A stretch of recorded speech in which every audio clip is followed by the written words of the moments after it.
opportunities and everything. Plato's ideal form, it's the way that things exist purely, the best way to possibly walk, best way to throw something, where everything works together perfectly. In the bottom circle is like real life. All the dysfunctions that you see in gait, but that it still works and propels them forward as the ideal form design.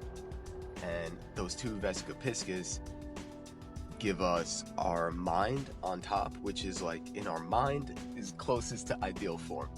In life through the senses, which was on that bottom circle, we don't really experience that.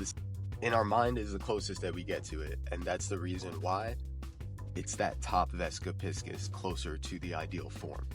And well, more on that with the perfect practice, getting closer to that ideal form. But for now, the mind is closer there. On the lower end, we have our senses, which they pick up information from that physical plane, which is expressing less refined than in the ideal form. But in it being less refined, it gives it tangibility.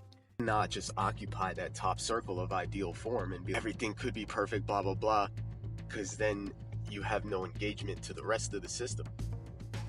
That tangibility aspect of it coming from the lower aspect of the system, and again we have this predisposition towards like, oh, higher, better, lower, not good.